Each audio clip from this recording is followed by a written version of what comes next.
And we are live in 5, 4, 3, 2, 1.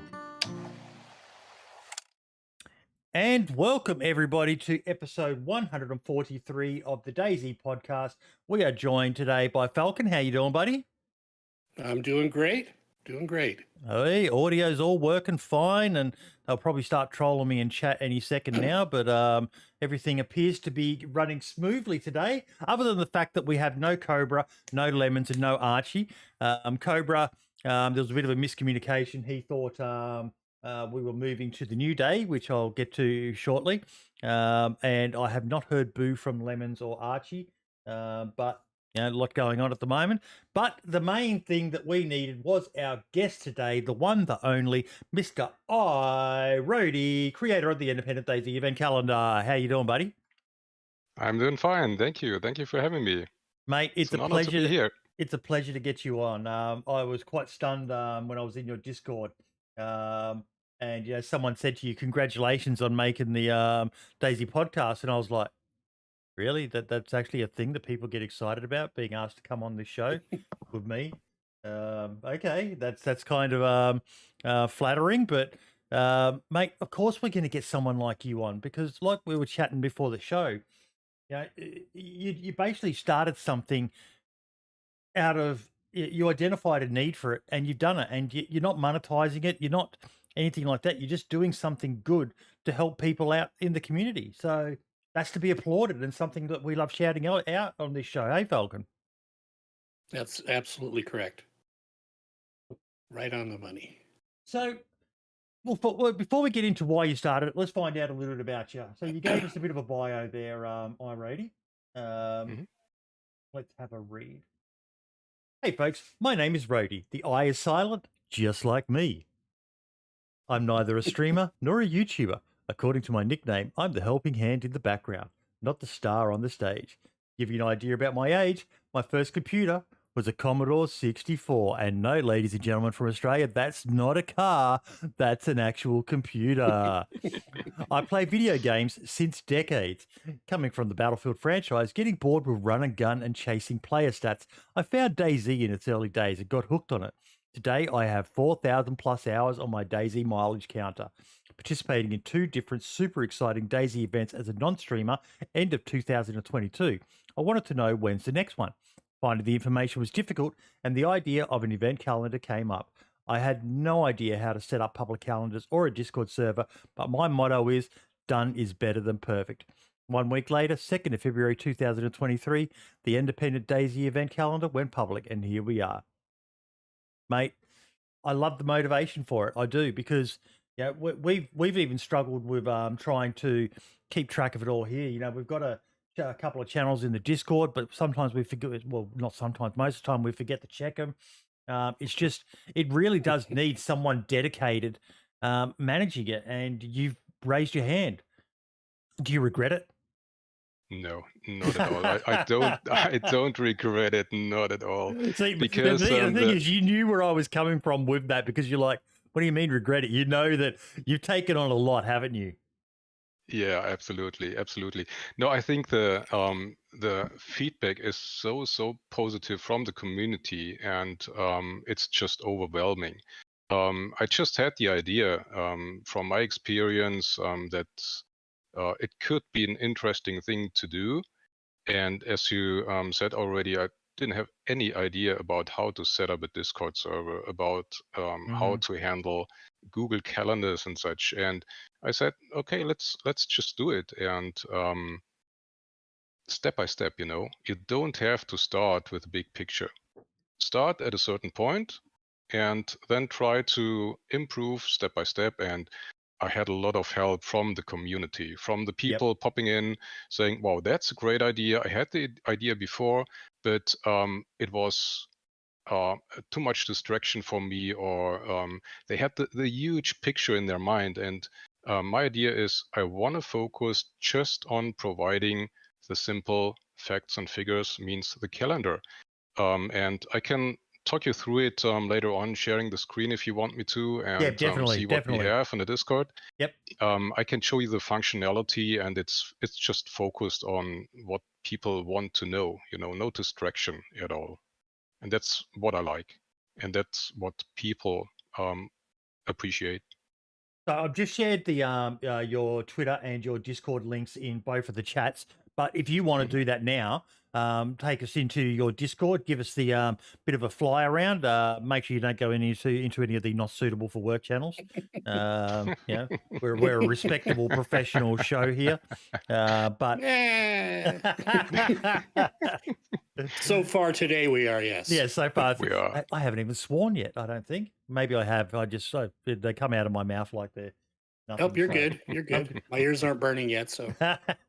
So yeah, load up and share your screen, mate, and we'll pop it up big for everyone, and you can talk us through how it all works and with the calendars and stuff like that, because there are a lot of people like, my missus, she works in office administration, but she's like quite high level in it. I don't like to say too much about what she does for a living, but she actually had a thing recently where she created some guidelines. Oh, we've got feedback. Where's that? Yeah, what about now? There we go. That's gone now. It's still there. Yeah. No, what do we have? What do we see? That's the stream. You need to turn off the audio for his stream for some reason. The feedback coming through there. But yeah, she had it where people didn't know what a hyperlink was, and I'm like, are you fucking kidding me? It's 2023. How can you not know what a hyperlink is? So yeah, it's good to go through these sorts of things and explain about how it all works. So we've got it up.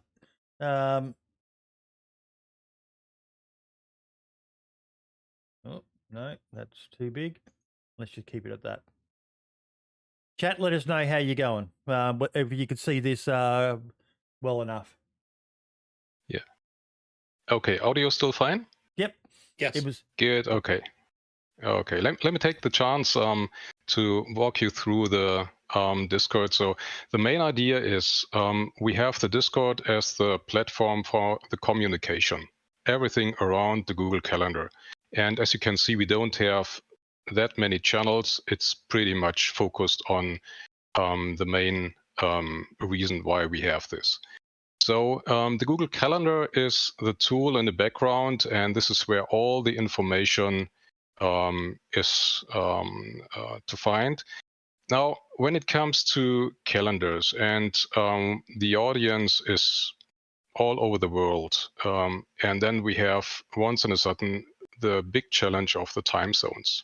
Yes. And to be honest, I underestimated this topic a little bit. I knew, okay, we have some time zones, we can cover it by the Google Calendar. That was my knowledge. But then you have, in addition, the daylight savings. Yes. It makes it much more complicated. So what we have developed over a few days is this kind of communication tool. It's just hyperlinks, and we have some pre-chosen preferred time zones. We have Berlin, London, New York, Chicago, Los Angeles, and of course Australia, Sydney. Thanks for your feedback, Boydie, that Sydney is the most important time zone when it comes to Australia. It pains me to fucking say that as well, being a Queenslander. It pains me. That's literally like, someone in Canada having to say that, look, if you just work off a US time or something like that, or a Mexican, saying the same sort of thing. It pained me to say that if you get the Sydney time, everyone else in Australia can work it out off of that, because Queenslander, to quote the great Stimpy. But yeah, that's pretty much. And I imagine there's a similar time zone for America, because it's the bane of my existence as well, mate. I know where you're coming from. Is half the trouble for me with anything that I do is organizing times, because it's just all over the fucking shop, and it's so hard to please everyone and get a time zone in there for people that they can work from, and then people get their noses out of joint. They get butt hurt because their time zone's not in there, and it's just like, oh, why did I start doing this? Yeah, absolutely. But I have honestly no complaints at all. I always encourage the people, means the community and the members, to let me know if anything's not working or could be improved or whatever. I got some really useful tips. We will see it in a few minutes. What's behind it? So let's take the example and let's go for Sydney. Just click it, confirm. And hopefully we will have the Google Calendar here. I hope it's working. I think you're streaming just the Discord window. We can't see what you've gone to. Good. Let me try to switch over. Just make sure you close down your Pornhub and all the rest of it. If you've got that open in your Google, you don't want to have a scandal. 100%. Pygmygoat.com. You definitely want to hide that. Yeah. So let's see. Just change the window, and here we go. Now, this is the typical view of the calendar. What I did here in preparation, usually everything is in German because obviously I can't hide my accent. I'm from Germany. I switched the language. So the most important thing when you see this one is the bottom left-hand corner, because here you see the time zone. We have Eastern Australia time, Sydney.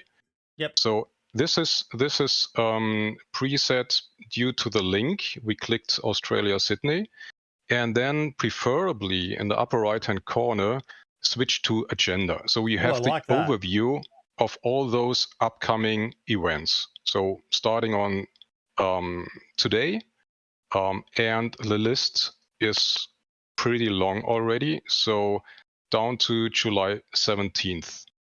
Yeah. So how do people submit the events? Yeah, so my main sources for the information is Twitter. So are you actively searching this out yourself and manually? Okay. I do it manually. That's painful.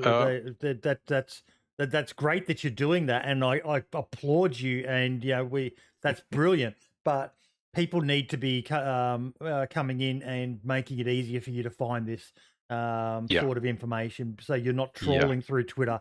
Because it's the same sort of problem we face. If someone doesn't let us know and we don't happen to stumble across it, we can't know about it. Yeah, exactly. 100% agreed.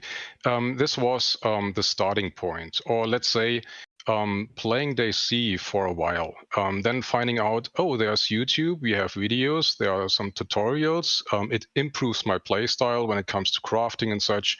Then you have a high level of entertainment in those videos from the big guys. I think the first one I still remember is Frankie on PC in 1080p. We all know him. Making videos for DayZ and with DayZ. So I learned a lot. And then after a while I said, oh, wait, there's this Twitch thing. I switched over and the interactivity was really great. And so I learned a lot about the people, the streamers. I knew the names, followed them on Twitter and such. So I didn't start at scratch. I had already some names on the list. But of course, we will see in a few minutes the next step to switch it more from an active tool to an interactive tool. So we have some channels in place in the Discord channel. So you have the overview. If you are using your own Google Calendar already, in the bottom right-hand corner, you have just plus added to your Google Calendar. And so it's just like a follow or subscribe. And that's pretty easy and easy to do. So we have the dates, we have the timings, we have the events itself. And if you click it, we have some more information behind it. I just want to use the links. I don't want to add anything else, just the links, because I'm not the owner of the banners, of the posters, of the content behind it. It's just the links what we have here. So tomorrow we have the bare knuckle boxing event by Rampage Granny, or we know her as Babushka. I think the server host is OGT with this she makes me Heart Home laugh as service. well, Rampage Granny, and then She's you see great. the pictures of her, and she's no fucking granny. She is not a granny, but No. I love her name. Regardless, I love it. Absolutely. And this is another topic, the nicknames are so great. When you read them, makes me laugh sometimes. So if you click the Twitter, for example, should pop up right now. Porn is hidden, I guess. So we have here just her tweet. Yep. Yeah. So the members of the DayZ calendar can just view what is it about, have the conversation behind it. And this is what I just tried to update. Then we have, if it's available, there's the link to the according Discord channel from her or from the server hoster or whatever is available. And sometimes we have some additional information. This is a tweet for the players list for the event. So that I think I try to cover the most important details on a high level. If you want to go deeper into it, you have the information here. You can follow her on Twitch. You can go into her Discord channel. That's it. Yeah, that's all about it. And right now, I update that stuff as soon as I see anything in Twitter or in the according Discords, and that's it. Now coming back to, I need to switch to another window again. Change window. Here we go. Boop. So this is just the links to the Google Calendar. If your time zone is not here in the list, I had a very, very useful tip from Taylor 24/7. He said you can just adjust the ending of the URL to your Google Calendar according to the required and preferred time zone. And this was golden for me. So what I did is just a spreadsheet where you can have all the list of the in Google available time zones, and you click the list behind it. So that's pretty easy to do with a formula. And let me switch over to the other window again. So what we see here is just the time zone. So if you click the link you saw before in the Discord channel, you see here the whole list of every single time zone which is available in Google Calendar. I know there are better ways with drop-down menus, etc. But I'm a boomer and I'm not 100% into all this programming stuff. And I think this is the easiest way. So if you say, I don't have it in the preferred links, I'm in Tokyo, you scroll down to Asia Tokyo, you click the link here, and then it opens the Google Calendar in the Japan Standard Time. So that's pretty easy. And I think it's understandable. You don't have to study too much text to figure out how it works. Love it. You're pretty much keeping it as simple as possible. Exactly. So that, you said that word, that the boomers amongst us can do it, because, we saw there all smoke, event calendar. Are these all the events only streamers and YouTubers can participate in? No, these are whatever the event parameter is. So you saw the fighter list in Rampage Granny's event. There were names that we recognized. I saw Sarah Moore, Revive Me Ryan. There was a few others I recognized in there as well. But then there was a lot of names of just, I imagine, people in those respective communities. And it's up to the event organizers who they want to aim it at. And as much as I totally get that sometimes it sucks when it's just a content creator only event, those sorts of events create hype, and a lot of people do this for a living. So that's what they've got to do to get the numbers into their communities and all the rest of it. But for the most part, nearly all of your events, it looks like they're just community events. They're not elite level, content creator only events, which is fantastic. And that's what I love about this whole DayZ event calendar. Yeah, 100% agreed. So we have very, very different events. And if you show or if you look into the agenda and see the list, what's coming up, and you go into more details, they are so different. Of course, you have the stream snipe events. That's pretty easy, very common. And this is a good way for, let's say, a standard player. You don't have to be a streamer. You don't have to register or sign up or whatever. You just can hop onto the server and let's go.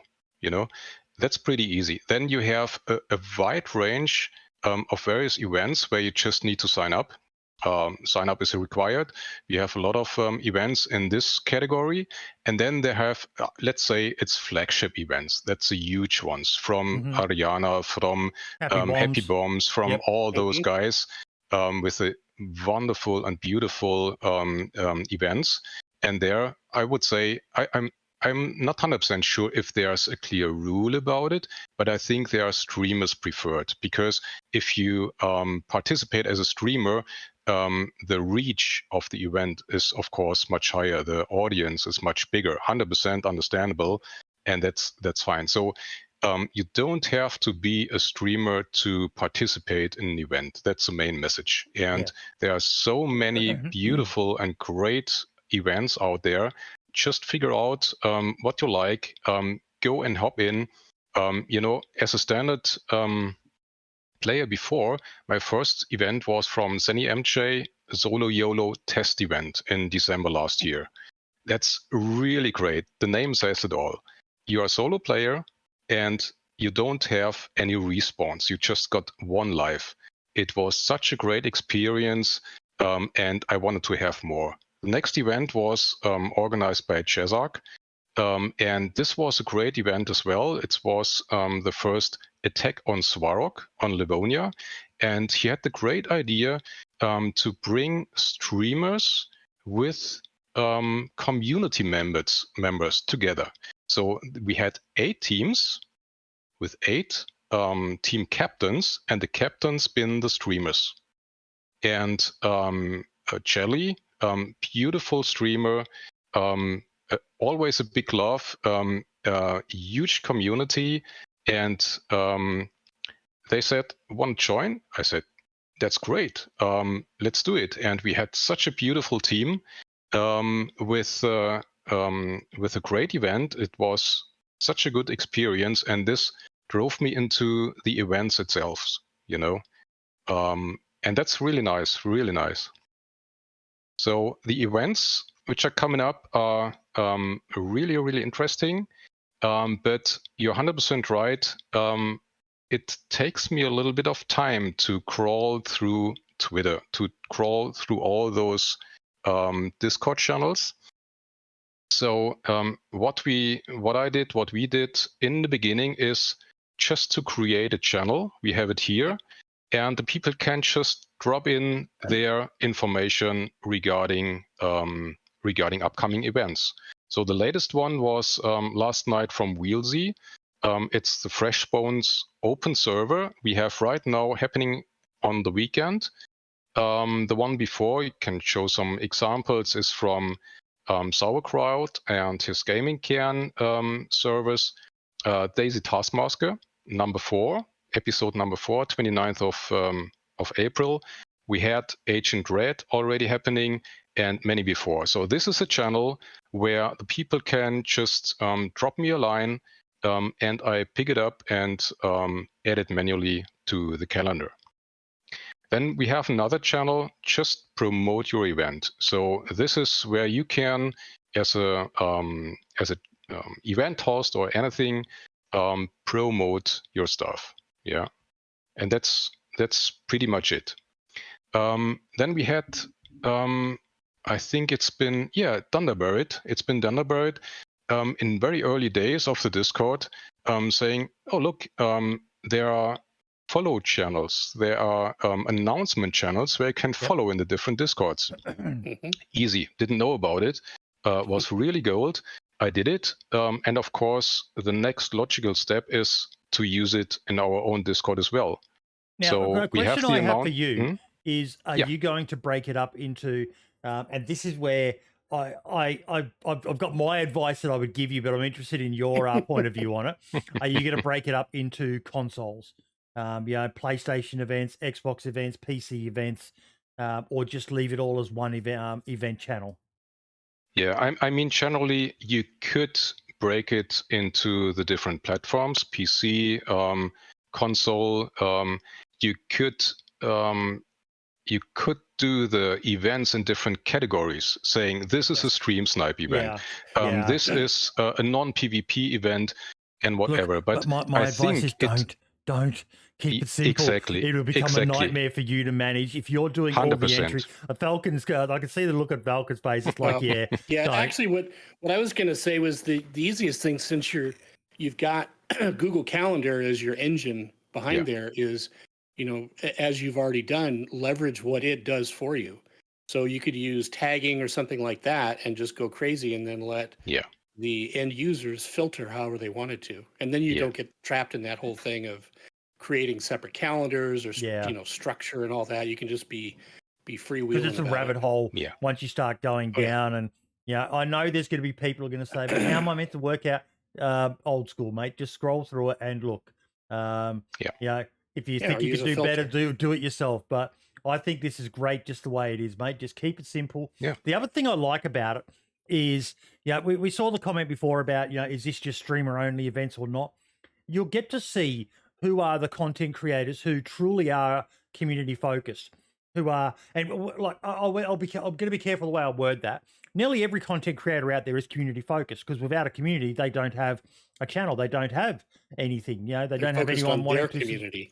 But that's where, like, one of the names I saw there, Cam Can't Run, a very underrated streamer. And content creator, and he is so community focused, and he puts on a lot of events, and that you'll get to see who are those good communities, the ones that I consider good communities, who do a lot more than just turn on and expect people to donate and subscribe to them. They're actually running events for them. They're doing things, really making that community vibe. Now, I understand that gets a lot harder the bigger you get, but Happy Bombs is doing it quite well. He doesn't get to run events as often, and his events aren't just streamer only either. Anyone can register for them. Obviously, streamers do get a bit of focus on it, but there's also, people who are members of his community get priority for the events, and that's the way it should be. They're the ones who support that content creator.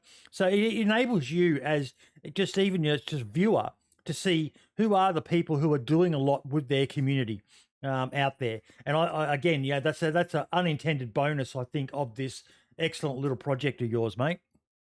Mm-hmm. Yeah, 100%. Yeah. So I think that's really a good point regarding the size of a streamer channel.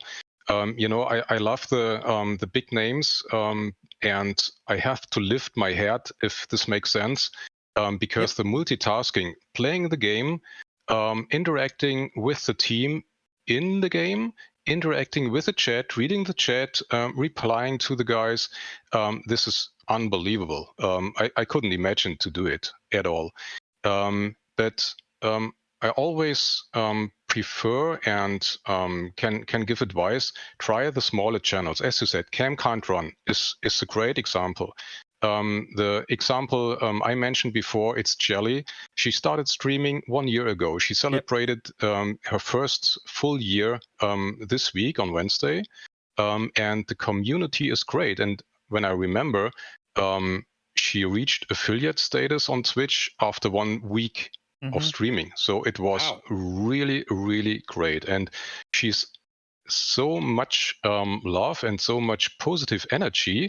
And this is what you feel in her community. So there's no negative words or anything, and it's really great. So try and reach out, drop her a follow, show her some love. And there are so many small and mid-size streamers out there. Don't get hooked too much on the big ones. The big ones are great, and they're driving the topic forward. That's really, really good. And with the events as well. So we have the big events, we have the smaller ones, and the variety shows me that there's a big future ahead. So last weekend, for example, we had 6 events happening on Saturday and on Sunday. This is a huge list, and it's great what happens out there. Have really, you had really have good. you had much because barring the two big ones who you think of when you think of events now in DayZ is Happy Bombs and Ariana. And then there's a lot of other people doing stuff, like Cam, who we mentioned, and many other streamers and even non-streamers, just community service that are doing their own events as well. But have you had many people collabing with each other through your Discord, like trying to? One of the things I've always felt that hurts DayZ is that there's really no professional level events. And I know that and I do not mean that in a negative way, but because we've got Ariana. Ariana's also a content creator. She's a full-time mum as well. Happy Bombs, he's a streamer. There's no one who really that I'm aware of, and if there is, I apologize for not being aware of you, but there's no one really who's just all I do is DayZ events and focus on DayZ events. I'm not here to turn on my camera and stream, and setting up high quality, professional level DayZ events. Because I still think, I know people get sick of me talking about Survivor games, but I'm never going to shut up about it. But they were the bomb. They created basically the market for events being streamed back in the day. Now, there may have been some others, but the original Survivor games really blew up and showed Twitch and the Twitch community that well-run events. And let's face it, the original Survivor games, if anyone watched them, they weren't high quality because they didn't have much in the way of tech back then for DayZ. And with Twitch, you didn't have half the plugins and all the rest of it. But yeah, so is there anything like that forming in the background as a byproduct of your lovely little Discord there, Roadie? No, not that I'm aware of, because I think this is the beauty of DayZ as well. So you can play the game in whatever way you want to play it. Yep. Yeah, you can focus on survival, you can focus on PvP, you can focus on interaction, stay in the spawn cities, etc. So this is great, and this is a beauty, and this shows up in the events as well. If you take other big AAA titles, you have events there as well. It's competitive gameplay, etc. But it's more or less always the same format. And in DayZ, it's different. You have the stream snipe events, you have the PvP events, you have non-PvP events. So the range and the playground is limitless, let's say. And this is a beauty. Now, when it comes to organizing an event, hosting it with admins, etc., I think it's pretty tough to do it as a one-man army. And when I see Ariana, I think for her last event, it was the first time that I'm aware of that she got some help from others, and this is very useful. I think I can just barely imagine how big the effort must be to do such events on your own, and I think the most of the part, you have admins, you have hosts, you have streamers, you have some big names, some smaller names behind it, and that's it. I'm not aware of anybody who's focusing 100% on DayZ events. Yeah, and if the people, when they saw and realized, oh wait, there's a calendar only for DayZ events, I got the name independent, at the first stage, independent DayZ events. So I'm not the guy behind any streamer or any event host or whatever. I want to be neutral. I don't judge. I don't categorize. Maybe from a technical point of view in the future, but that's it. Yeah, I just want to provide the bare information, and that's it. But the interesting development after only a few weeks that this thing went live is that the people and even the big names reach out to me saying, "Oh, what is it? Where do you get your information from? How can we cooperate or collaborate a little bit more?" So I think in the early days, Ariana gets aware of what we are doing, and she joined the channel. And meanwhile, she's feeding me actively with information for her events. So the upcoming Queen of the Castle and King of the Castle of her, before she tweeted it or went public, she gave me the information to put it into the calendar. You know, the calendar is, that's another very positive thing. It's not only an information base for players or event participants, it's for the event hosts as well, for their scheduling, for their planning, avoiding overlapping. So having 6 events on one weekend is a little bit too much maybe. And if you can organize it a little bit better using this calendar, the better it is for yourself, for your viewer count, for the participants, and that's great. And you know, the feedback I get for this one is, really, really overwhelming. So we have Ariana reaching out to me, putting it in. I had some messages from Chezark asking for his charity event he's planning. Please, could you do a placeholder into the calendar? I don't have that much information yet, but let's put it in. I did it. 2 days later, he provided the details we needed for it. That's really great. And we have more and more feeding me actively with the information. So that was my goal from the beginning. I start at a certain point, keep it small, keep it focused, and give the opportunity that I can passively receive the information which are important for the calendar. And this works more and more and better and better. I want to keep an eye on if you post it at an event or promote your event or whatever. I watch it, I see, is it relevant or not? And I have the right to do some changes or delete it if it's not appropriate or whatever. So that's the point, and it works pretty well. Very good. I can see so much scope for this down the line, Falcon, but yeah, it's a case of just how far do you want to go for it. Yeah, I'd love to see something like this intertwined with iSurvive, so that, you know, at the moment when you click on iSurvive, you get all these ads for irrelevant sort of stuff popping up. I'd love to know if there's a way that, you know, they can feature it so that, you know, pop-ups come up of events coming up.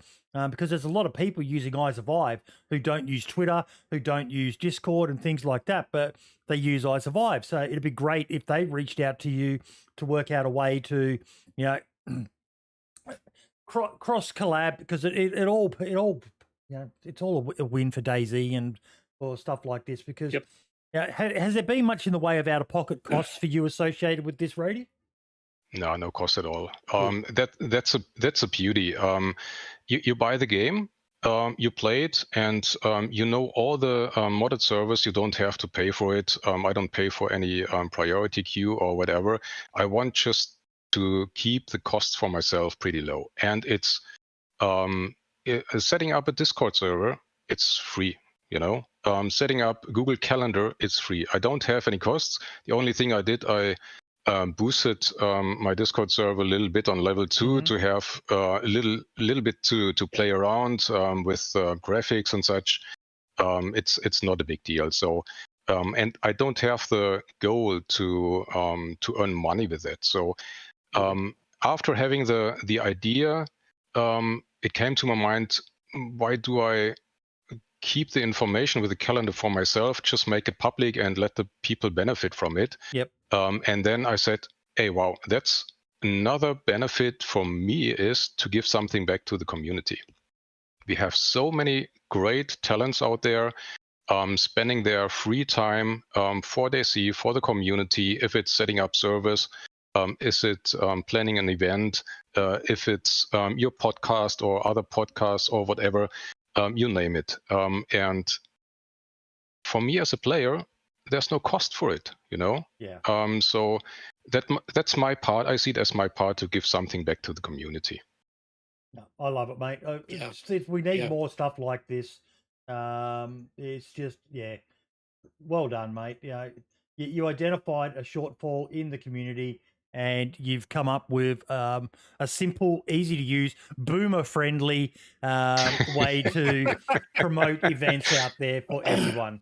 So, like Raz says in chat there, maximum respect, mate. Yeah, that's to be applauded. Yeah. Thank you, much appreciated. I love it, and you can't imagine that means a lot for me, really. That's really great. That's better than having another $100 in my pocket or whatever. The feedback I get, it's really, really good.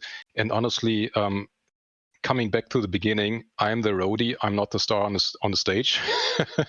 Right. I don't want to show off or whatever. And guys, feel free to give any tips for improvement. If you see anything is not working correctly, let me know. And the biggest favor you can do is, like you do with your podcast, inviting me, just spread the word.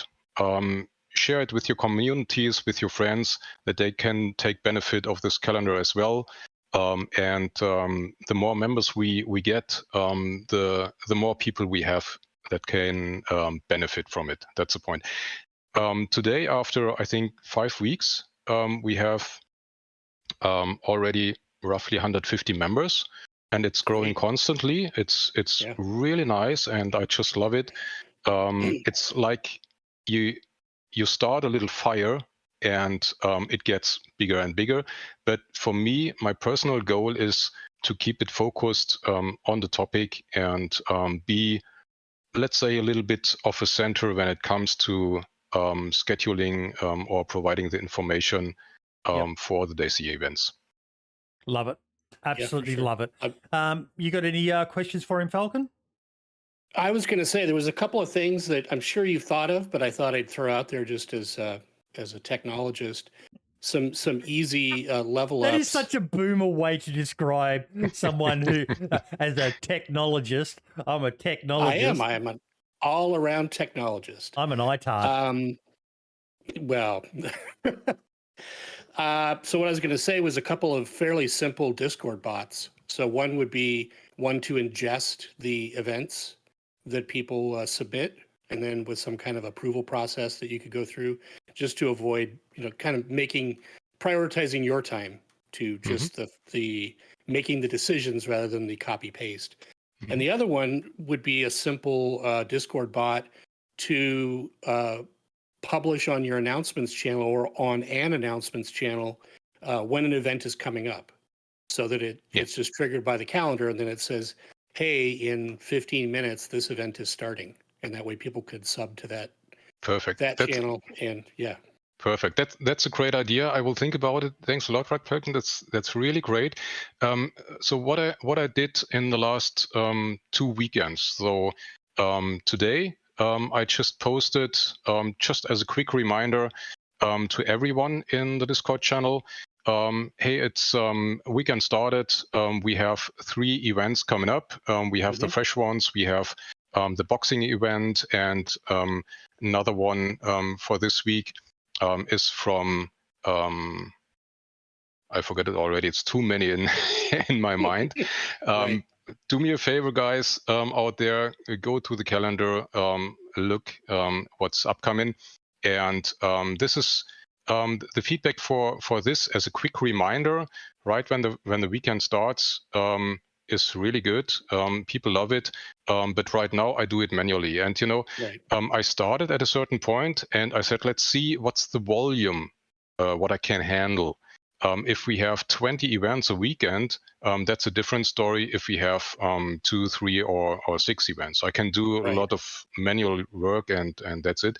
But I dig a little bit deeper in the future into the bots for Discord. Thanks a lot for the tip, and we'll see what can my life make a little bit easier. Right, for sure. Great. That's a great approach. I think Boydie mentioned at the top of the segment that in your bio you had something to me that resonated with not making perfection the enemy of progress. That's just it's a rephrase of what you had in there. Yeah. But it's just trying to do little bits. Don't shoot for the moon right off the bat. Just do some things. And the other approach that I think is fantastic is what I used to call humanimation. So rather than just diving in and writing a bunch of scripts, have somebody do it manually. And then once they get the pattern down, then you could have them or somebody else look at the pattern and say, well, can we automate this? And what are the problems with that? And just kind of gradually improve it that way. Exactly. Because automation upfront, before you know what's the volume I need to manage, could be a huge effort. And at the end of the day, doing it manually could be less effort, Right. So that's the thing. Right. And the phrase is done is better than perfect. I learned that in the business. If you try to make something perfect, that takes time, or you're afraid to start with it, Correct. And I say, no, let's start with something. Let's improve, continuous improvement, and see how it goes. And it's pretty much my life motto that done is better than perfect. That's pretty much how I've been doing this show for 140 plus episodes. Hey, we got through another episode. That's fantastic. We'll polish it up later. Sometime soon. 140 episodes already, mate. We'll get there. No, I think that's brilliant. The a couple of ideas there, words I didn't quite understand: ingest and humanimation and stuff like that. But I imagine Falcon's probably going to reach out to you afterwards with some ideas about. He's our ideas man. He's I'm the guy you tell to go out back and dig a hole. And if you want some good tech done, you speak to Falcon. He's our ideas man. But yeah, perfect. Keep doing what you're doing, mate. It's the more people doing these sorts of things. You're not doing this to make a quid. The same with us. We do take donations and all the rest of it. And no, I'm not asking people to donate, but all of what we do goes back into the community with our Christmas show and other stuff that we sponsor. And we do a bit here and there, but most of our focus goes towards at the end of the year. It's just nice to be able to do a big show where we give back and then some to all of the people. With things like the figurine we gave away last year and stuff like that. And it's just, it's nice to just do nice things. The older you get, the more, I don't know, maybe not everyone's like that, but the less focused you are on capitalist sort of material things, and you get more joy from just doing nice things for people. And that's what I loved about what you're doing, mate. I'm so glad to get you on here. Thank you. It's a big honor, and thanks for having me. No, I think that's the main point. The older you get, the more you learn how to set the things in the right light and set your focus. And I got in mind, I got a full-time job. I got this as my hobby. DayZ is my hobby. And that's it. It's my hobby as well. That's it. That's the beautiful part. This show is my hobby. This channel, 100%. This community is my hobby. 100%. And the hobby can cost money. I don't spend money for that stuff. So I don't need to get back any money. That's a really good thing. The only thing I invest here is some additional time. But I got a beautiful missus in the background watching that I don't spend too much time on that stuff. Once there was a wise man saying to his wife, nothing, because he's a wise man. So this is my motto, and it works pretty well. So it's really, really good. Yeah. And that's it, mate. My missus is so understanding and supporting. She knows that, and she has her hobbies as well. Hers is reading books. She loves every birthday, every Mother's Day, every Valentine's Day. I ask her, what do you want? She says Kindle credit. so she can buy more books to read. That's her thing. She just loves sitting outside and reading, and yeah, just absolutely love it. Whereas for me, this is my hobby. So, I spend a bit on it. My spendings each fortnight goes into this, and what we make on the show goes into it as well. And already we're starting to work out what we're going to do for this year's Christmas show and stuff in the background. And yeah, there's a few little projects we're working on, and it's just nice doing things like that, mate. So anything that we can do to help promote you and what you're doing, let us know, buddy, because this is the sort of stuff we love doing. Helping Yeah. promote. It's an amazing game, and it's so hard to keep track of all these different events that are out there, and your little calendar has made it so much easier. And I'm pretty sure Falcon's mind's been ticking over about ways he can, ideas he can give you to maybe streamline things a bit and make it easier for you, because you don't want it to become a chore. A hobby's meant to be enjoyable. Yeah, 100%. So thanks a lot for your offer. I think having me on the show today, this is a really, really big step for the calendar and the Discord and the community. You have the invitation link to the Discord already in your Discord in the useful links. That's really, really great. I think if you just could add or find some space to follow our announcement channel. I'm going to add that to our announcements channel. Perfect. A follow, and it's going to go when you put an announcement in yours, it'll come up in ours as well. Exactly. So yeah. Perfect. That's a great thing, and I think that's it. I would be glad to come back to you, Falcon, regarding the technical stuff, step by step. I'm trying to learn. Last night, Wheelsy gave me a very, very good tip regarding how can I describe it? A little workaround, how to display individual local times in a Discord message. So this is a tricky thing to do. But she provided me some links, and I will deep dive into that one, just in order to make the life a little bit easier for the people following the calendar, That's awesome. Because the time zone thing is a pain in the ass, sorry. That's always a problem. Another top tip I was going to throw out was for your Discord link. Go to discord.io. And it's basically a Discord forwarder. So you can create a permanent invite link, and then you can create a custom link in Discord.io. Without having to pay for the highest level of Nitro, I'm guessing. Perfect. Exactly. That's gold. That's gold as well. Then thanks a lot. That's the thing I will do. Yeah. Yeah, there's nothing worse in my mind than the kind of alphabet soup links that Discord puts out on the invites, because no one's going to remember that. But if you have a friendly name, people see and that. If there is anything that's going to cost a few bucks as well, feel free to hit us up as well, because whilst we're not exactly rolling in cash every single night when we go to sleep, this is why we exist, is to try to help out other community-minded projects like what you're doing, mate. These are the episodes I love the most. It's great when we get big name guests on and all the rest of it, but the people who are doing stuff to help the community, they're the episodes I love the most, because that's why we started this, was to shine the spotlight on. There's so much happening out there. Yeah, perfect. And that's why I love your show. There are more DayZ podcasts out there, and there's no unnecessary overlapping. So there's no competition, because the format is totally different. And what I like on your show is the technical background. It's clearly structured, and it gives a lot information, a lot of detail to the community. And the community is just the bigger name. You have the modders, the mappers, you have the streamers, and all those guys. And I see that the topic in DayZ with all those events gets bigger and bigger. And I'm glad to be part of it and make the life of the people a little bit easier. Excellent. Speaking of DayZ getting bigger, Mr. DrDisrespect is over there playing some DayZ right now. I jumped in very early this morning and hung around for a few minutes and was like, nope, I cannot do this at 4 a.m. in the morning. And I had to bail. Have either of you two checked him out live yet?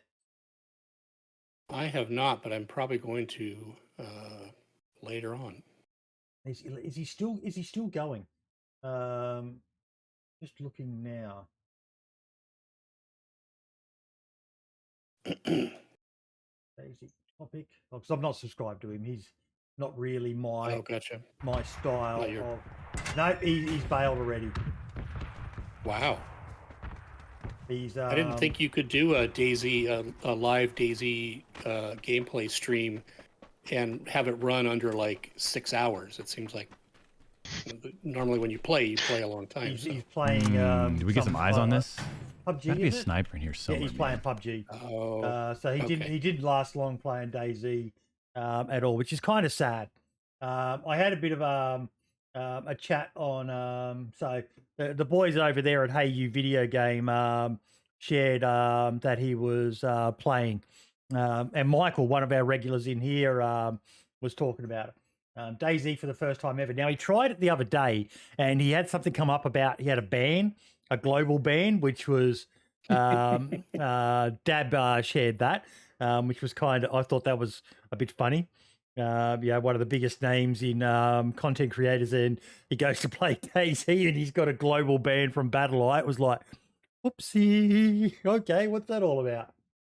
But so, Hey You Video Game, which one of you psychos is going to give DrDisrespect Kuru? For me, and it's like sometimes not sometimes. I know I word things badly at times. But for me, the funny part was going to be how streamers, because the majority of the DayZ community are on Twitch, and Twitch have got a major problem with DrDisrespect. We don't know really why. There's a lot of circumspecture out there, circumjecture, whatever the word is, about why he's not allowed on there. But that would be really awkward, because DayZ is a very interactive game, and Twitch, from what I understand, they're like rabid about if DrDisrespect is shown in any way, shape, or form on their platform, they'll take you down. So that's awkward. Like, Roadie, what do you think about that? Yeah, it's for me. It's a little bit different or difficult to have a clear opinion on that one. Yeah, I think if we have those huge streamers never played DayZ and now announcing they will start or have a stream, I try to find the positive aspect of it, and it gets a little bit more attraction to the game itself. But I wonder, really, I didn't follow the stream. I had another focus for tonight, for today. Yeah. So there might be a reason why he already ended the DayZ stream and jumped over to PUBG or whatever. They talk about it a bit in here in this thread.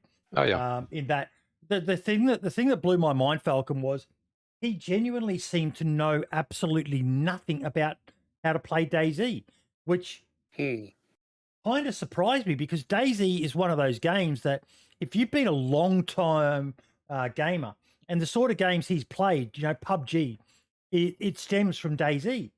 How it was genuinely mind-boggling to me that he didn't know anything. Like he was playing on his official server, and he's like, "So what's the map button?"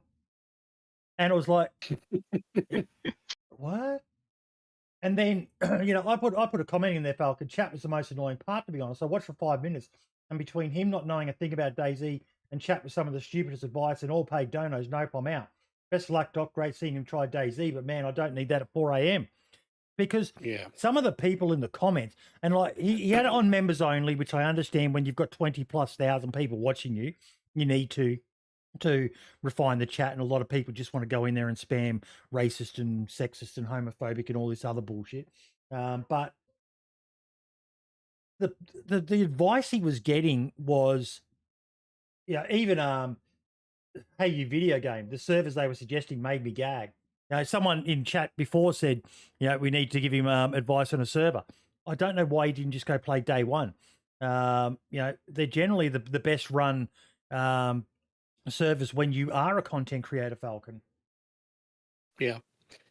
Or I mean, honestly, official isn't bad. It's just the usual landmine of players that are going to be on. But I would, if somebody's just starting out, I'd say just any server that has no mods. It's just a pure vanilla server, so you get the pure DayZ experience, and then just go for it. And honestly, I think everybody that started playing DayZ had that same experience where they go in and they're like, "Oh, this is an interesting game that I'd never heard of before. Let me start messing with it." And then, wait, what's going on? It seems like I'm hurt, or I'm sick, or I'm all slumped over and groaning, and then now I'm dead. What happened? Or worse, the first time you encounter another player and you get the, "Hey, are you friendly?" And you go, "Yes," and before your yes finishes, you're dead. Yeah, 100%. So classic starter DayZ. exactly. And the most annoying part or frustrating part is when you loot around for hours and hours. You try to avoid interaction with other players, and you feel, wow, I got nice gear, and boom, you're dead. So the first impression is you don't know why exactly, and the first impression is I wasted 3 hours of my life. You know? Yeah. But if I try to, exactly. If I try to get in the perspective of DrDisrespect in this case, honestly, I think it's a little bit, disrespectful for his chat to start playing a game with absolutely no knowledge. When I would be him, I would try to get a little bit of basic knowledge to be a little bit, let's say, professional before I start playing it, because I want to be entertaining for the viewers in a certain kind, and try to avoid any frustrating moments. But that's just my opinion. Maybe I don't know him too well. Of course, I know his name. I know that he's polarizing. So some guys like him, obviously. Some guys don't. And I didn't watch any stream yet of him. But look, he's not my style. I don't go for that persona style that he's got. But I 110% respect the guy's hustle and his professionalism. He is what a content creator should aim to be. He puts on the most high quality production, and when you're at his scale, you kind of have to be that professional, because he's streaming to. There's TV shows out there that would die to have his numbers of people watching them live. He's regardless of any controversies and all the rest of it. The guy is a consummate professional. And like Scar's Peter saying in chat there, DrDisrespect playing DayZ is amazing advertising worth tens of thousands of dollars no matter what happens. Yeah, but at the same time, like the part of the fear I have, and it comes back to what you said, Roadie, about when you've got someone of his size coming in and playing the game knowing absolutely nothing about it, there's going to be a lot of people who there's two camps of people that worry me. It's the ones who hate DayZ, who know DayZ and just hate it because Dean went off and climbed a mountain and they still haven't gotten over that. And then the ones who have heard about it, but or haven't even heard about it and look at it and just go, what's the point of this game? And you touched on it, Roadie, with just how hard DayZ is to get into when you don't know nothing about it. And seeing someone like him, and his whole persona is, kind of angry gamer sort of thing. And if he unleashes on it, that advertising might not be the greatest quality. That said, it'll probably get some people to try it, but it's... Marks, you need to get in contact with him, mate, because he can't play with Smoke, because Smoke's or the Running Man, because they play on Twitch. So we need someone from the YouTube DayZ community to go in there and teach this guy how to play, because he can't even play with Summit or Shroud or any of them because they're all on Twitch. And he's persona non grata to Twitch. So someone needs to grab this guy and he shouldn't have climbed that mountain, to be honest.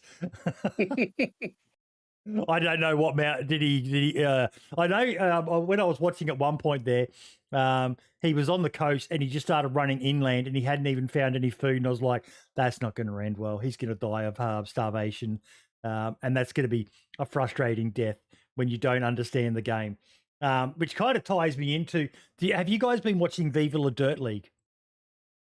Yes. Have you, Roadie? No, absolutely. No, what is it? Okay, so I'm going to do something I don't normally like doing, but I'm going to justify this one by the fact that I'm only showing one episode, and it will get people to go back and watch more of their episodes. I hate doing the content, and they might strike us. Well, I don't really care because I'm doing it for good reasons. So Viva La Dirt League. These guys became massive back in the PUBG days. I'm not subscribed on this channel, but I am on my own. I just realised something. We're inside a web series. They do live action. They're based in New Zealand, which is another reason why I love them, because they're also basically Australian. All Kiwis are Australian. They just don't want to admit it. It's like Canada's relationship with America. The Canadians, you're all Americans. You just live in a different border, and you have some people who speak French. To live deep. Okay, so they've just branched into. They're very good at following what is the meta in gaming, and survival games are huge again at the moment. Everyone says the genre is dead and dying. It's not. It's going nowhere. It's a well established genre now, and they just started a series that they're calling Survival Logic. And it's poking fun at survival games. That's kind of what they do. They poke fun at gaming. They poke fun at a lot of stuff. Boomer Dad. They've got a great video there saying, "I love you to your Boomer Dad." It's fucking hilarious. They're brilliant. But this one here, this one smacked so much of Scum and DayZ. So I'm going to play it. Yeah, so how many sticks do you have on you? 10. I found some iron earlier. And are we going in the right direction? I don't think we're supposed to go in any direction, Adam. Ow. What is it? What is it? I don't know, I just randomly started taking damage. Oh. Have you checked your hunger meter? My what? What do I do? Oh, you're hungry. Eat this. Okay. So let's go. Ow. What now? Oh, the salt and the jerky's probably made you thirsty. You're dehydrated. You need to drink something. Okay,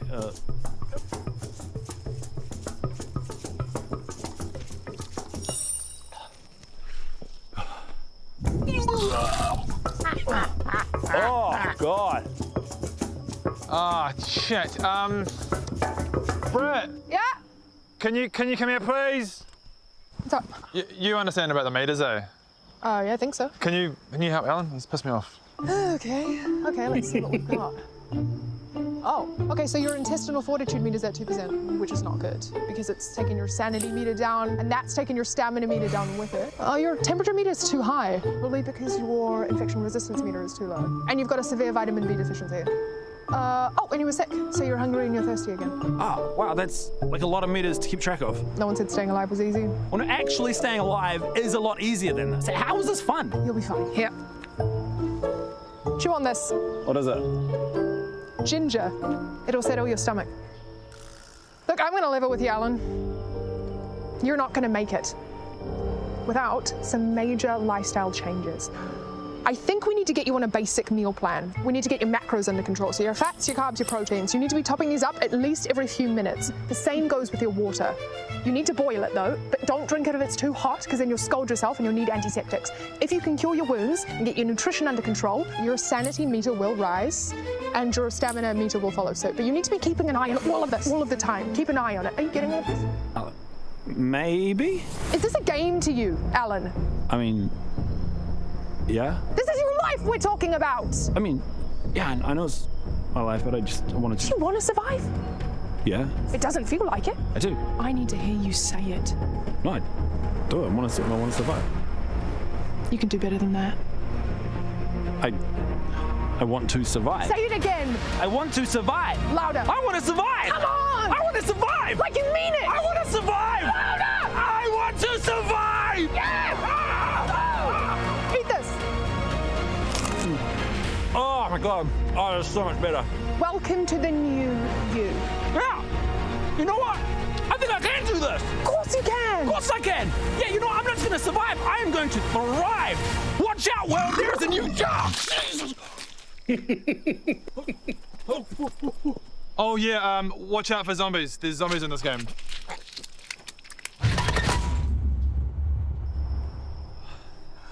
Hey guys, if you want to see more survival logic videos, they're over there. And you should subscribe down there. Subscribe down there. Somewhere around there. Because we're going to have so many more survival logic. And other videos. Go that way, a little bit. Over there. Yeah. You're really chewing on that apple, aren't you? You're chewing it. Okay, so I hope that has inspired some of you to go and subscribe to their channel. I'm going to share it in the chats now, but how brilliant is that video? And these guys, they're actually my well, I know we do spotlights later in the show, but they're actually my shout out for this week, Falcon, because they've absolutely, they're killing it. What they've managed to achieve with their show is brilliant, and they're branching out. You know, they started off becoming famous with PUBG videos, and now they're you know, doing all of these other. Yeah, it's absolutely brilliant. There's so many games that I've shared it in both the channels. Please go and subscribe to them. They all stream individually as well on Twitch and things like that. They're just an amazing channel. Had you seen that before, Roadie? I think I saw it in terms of Battlefield or Call of Duty or whatever. Yep. So yeah, they do a lot I of that. recognized. Yeah, it's a big show. It's so great, and you find yourself whatever game you play in their videos and in the characters. It's so good. And someone banned They had Skullspeeder. Oh boy, they had a theme that they did that was called Epic NPC Man. That was all about that they still do. They still do? Okay. Yeah, they still do videos in that. So they had an offshoot of that, which was Balin's Route. Yep. Or Balin's Route. That I swear I've watched that 20 times. That has got to be some of the best content out there. So it's about a 30-minute piece. It's a story of a non-player character I'll call Balin, who's the fisherman. So all he does is walk around with his fishing pole and say, "Morning, nice day for fishing, huh?" And he ends up getting in an adventure where he starts to break out of his NPC character role. Even though he can only say those lines, he ends up rescuing someone and going on a big adventure and fighting and everything else, even though he's this very simple NPC. And it was if you love gaming, you're going to love their channel, aren't you, Falcon? Yeah. They cover every genre. Oh, absolutely. So I was amazed. They did that piece. I think it was $700,000 budget. It had a look and feel that was on par with Lord of the Rings. Mm-hmm. But obviously, they had the fantastic views. They did some great drone shots. Yep. Out in the open. So they're doing great work. I haven't seen any of their stuff that I saw flaws in. And I've wanted to shout them out for some time on the show, but there's never really been a tie-in. But now that they're actually doing the Survival Logic series, it ties in with DayZ. And like Skullspeeder, he's into PUBG and a lot of other games. He's going to find, if he's never seen them before, so many things from them. I've been following them since back in the PUBG days, which is when their channel really blew up. And they even got invited to tournaments where the likes of Shroud and that were playing as guest players and guest hosts and things like that. And they were famous. Their PUBG ones were brilliant because they'd have all these big level people's names in the kill feed of their fake videos they were making and things like that. It was, it was kind of a bit of a badge of honor to get your name included in a Viva La Dirt League PUBG kill feed video. People were always, hey, that's my name and things like that. It was brilliant. But definitely give them a sub, folks. I'll try to remember to put a link in the description of the video as well. You'll love it. They're brilliant. Absolutely brilliant. Top quality stuff. But it's great to see this genre getting some love. The fact that someone like DrDisrespect, after how many years has that guy been doing this for, and he's now given DayZ a try? It's brilliant.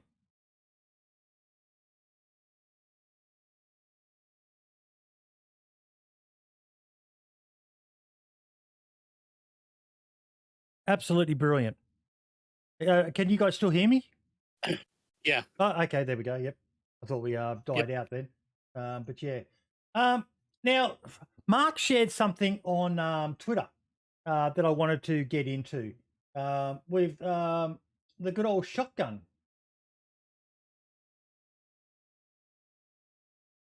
Let me see if I can find. You mean that it seems kind of nerfy? When you are shooting someone who's wearing a plate carrier. Now, he was saying, let me just find his tweet.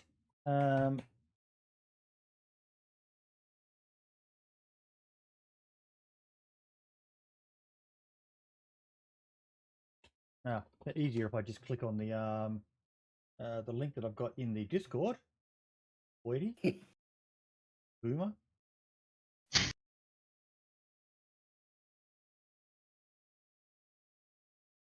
Where is it? There we go.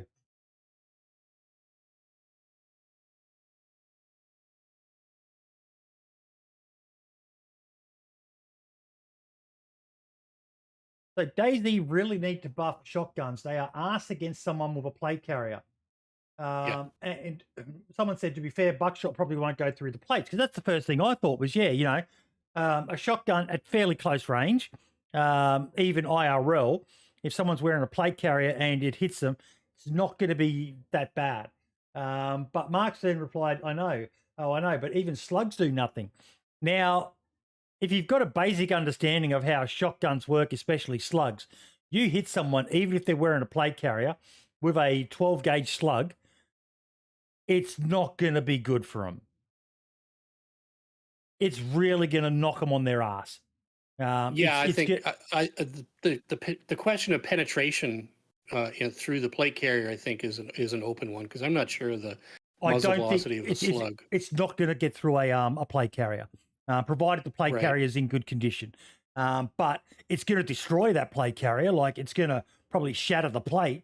But it's not going to penetrate, but it's going to hurt. Yeah. It's going to hurt whoever's wearing it. And it's most likely going to knock them flat on their ass, provided it's at a close enough range. If you're talking about 100 plus meters, to hit with a slug at that range, you're doing pretty good. But if you're talking, and let's face it, you watch most DayZ servers that have the kill feed, Roadie, and most of the kills are happening within 25 to 50 meters, aren't they, Roadie? Yeah, 100%. Yeah. So, but I think it's, I had in mind it might be connected to the fact that you knock out the player first, and if you're close range, you swap the weapon or take the same weapon and you finish them off, and that's why it appears in the kill feed as close range most of the time. Maybe. Yeah. I don't have any proof for that one, but from my gameplay style and what I see in different streams and videos and such, that could be an explanation for that one. Yeah. But when it comes to shotguns, in the early stage of a run, I grab it. Of course, it's great to clear a building, but I always tend to have the buckshots instead of a slugshot. And slugshot, from my understanding, is a little bit more for the mid-range, but I can't hit anything with that one, to be honest. Right. Yeah. So, and I drop the shotguns as soon as I get any automatic assault rifle or something. Yeah, I definitely agree with that. Yeah. And I tend to go for the hunting rifles, either a Mosin or Tundra is my go-to. Yeah, I think every player got his favorites when it comes to guns. My mid-range and distance weapon is the Mosin, and I love to hit any shots with iron sights. That's the most satisfying feeling to hit those shots. That's great. For sure. Yeah, and everybody can remember those situations, and that's what comes to my mind playing DayZ and having a certain way of development in the game. It's the interaction, and it's all about making memories. You know, Yes. you have games where you just play and maybe waste your time, but every single round on every single server, it's always the same scheme or the same pattern of play style. But that's the beauty of DayZ. You know, every run is different, and it's all about making memories. If you have an adventure with any random team ups, if you have a scheduled team up, if you're running solo, it's all about that. Yep, completely agree. But back to the thing with the shotgun though, like the main thing I keep on seeing from people talking and even in chat there is they're super inconsistent. Maybe Wobo will do something on it to try to explain. We can only pray because he'll probably do the best video to explain what's going on that. Because we all know how janky some of the mechanics are in DayZ. But when Marx is saying he shot someone at less than a meter and it appeared to do nothing to that person, again, you don't know. That guy may have been a bit of lag or desync, and that guy may have gone down. I don't know whether Marx died immediately. Like Amish said, had a video there where he showed he got one tapped. Let me just quickly. I kind of chuckle, kind of on a larger scale. This is just part of the cycle of DayZ, which is I'm dead. It's an endless situation of. Yeah, he one shot. They really need to buff this weapon. This is just a total nothing burger. And then after the next release, it's some other weapon. Wow, they really need to nerf this one. This is way OP. Yep. And it just continues. Yeah, and that's part of you end up down a rabbit hole. Yeah. But I can understand the frustration of shooting someone at point blank with a shotgun, with a slug, and just seeing them keep on running and then take you out. It'd be quite frustrating from the player perspective, let alone a content creator perspective. What else did we have in the agenda? You bring it up. Let's see, No, do we have a question of the week this week? No, I didn't do a question of the week this week, but Okay. I did want to touch on something in your sector a bit. Uh-oh. Bringing it up.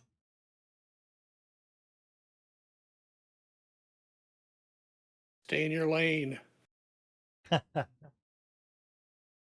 Cabello Live, Yes. the creator of Banov. Thank you for an amazing 3 years. It's time to move on. As you may have noticed, we have started working on a new Montana map for Arma 4. But don't worry, Banov will deliver the fixed actualization.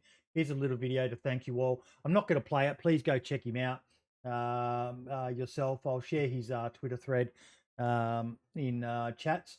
But it's sad, but, do you blame him, Falcon?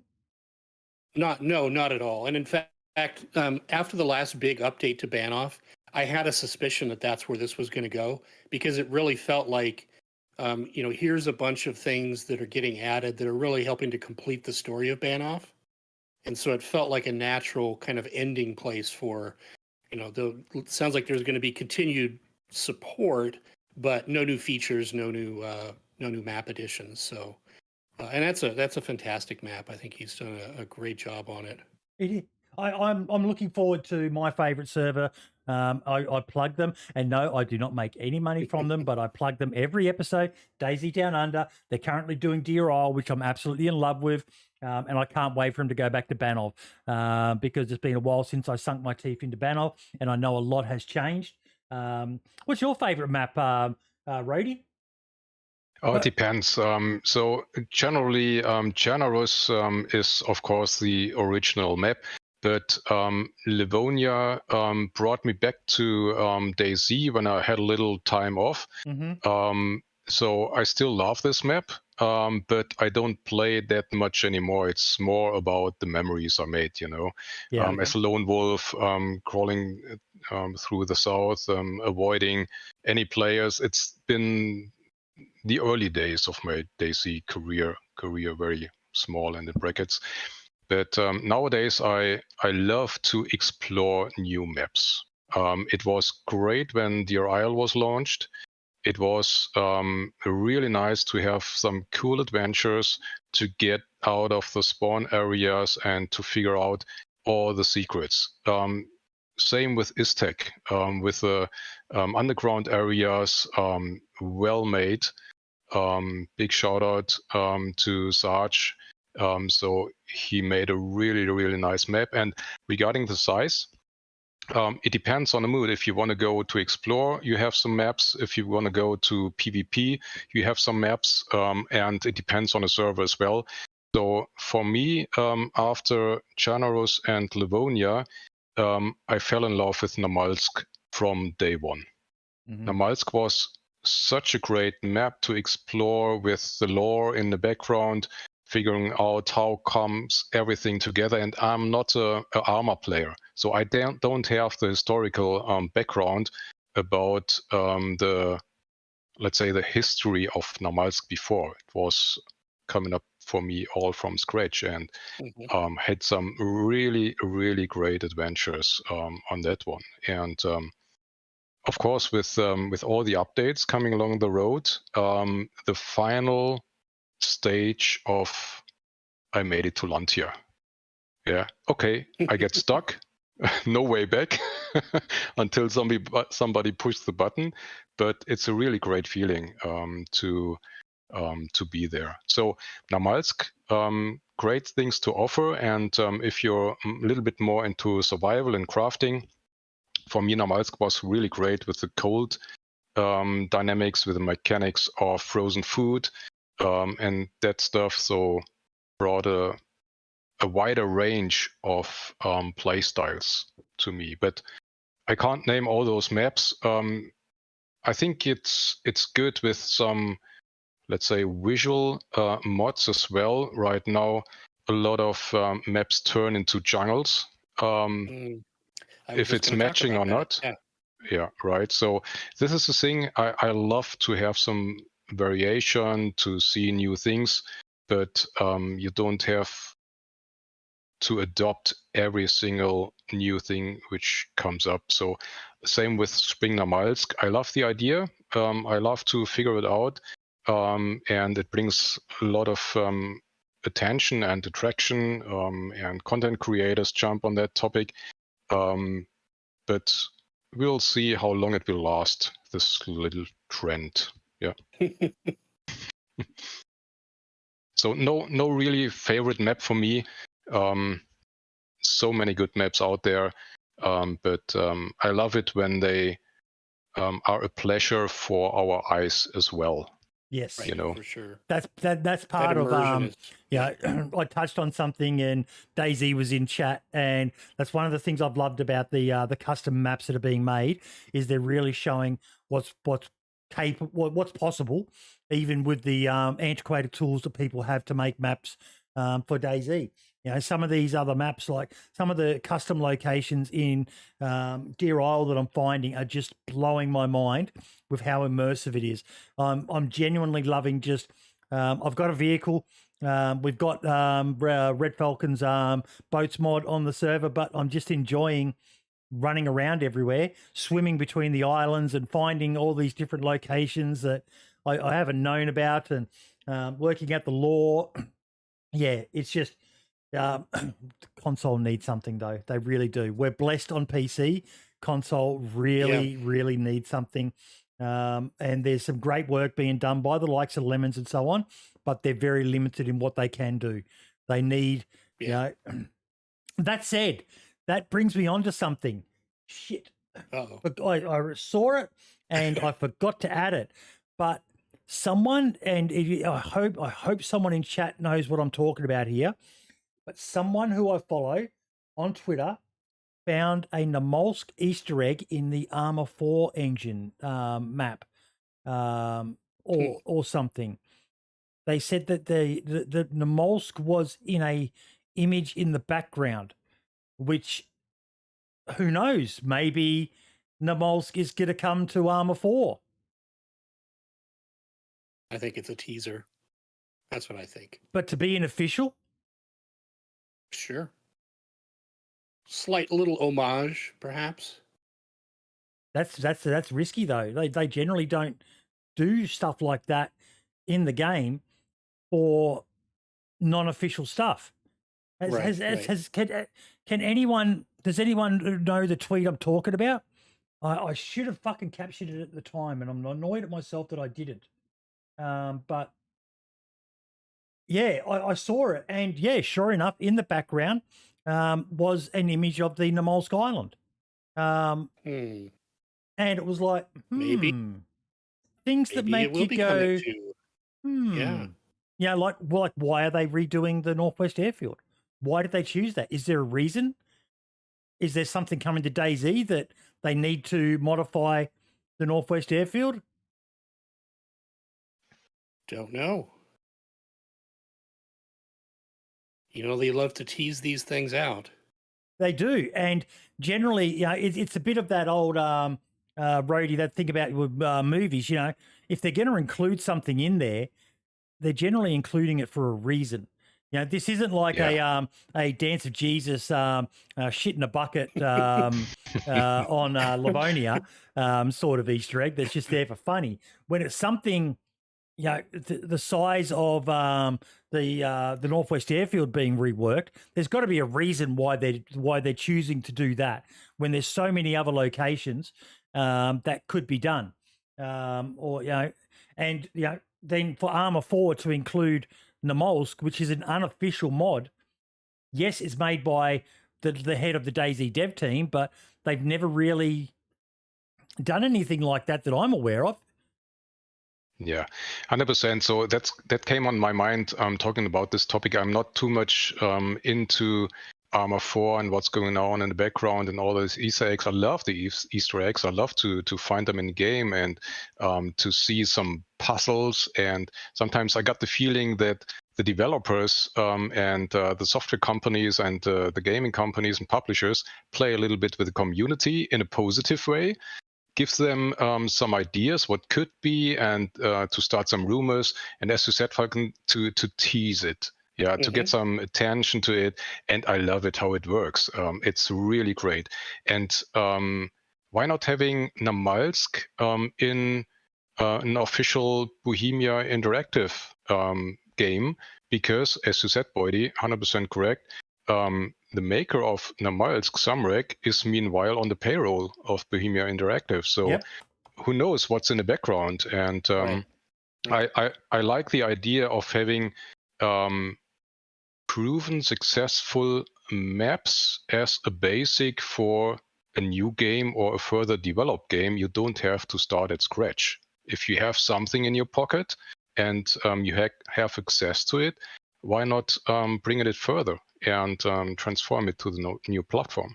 Right. That also helps bridge players over because there's stuff there that they're familiar with. So there can be some familiarity and then some new parts, and that helps them transition. Yeah, 100%. Than, oh, it's a new game.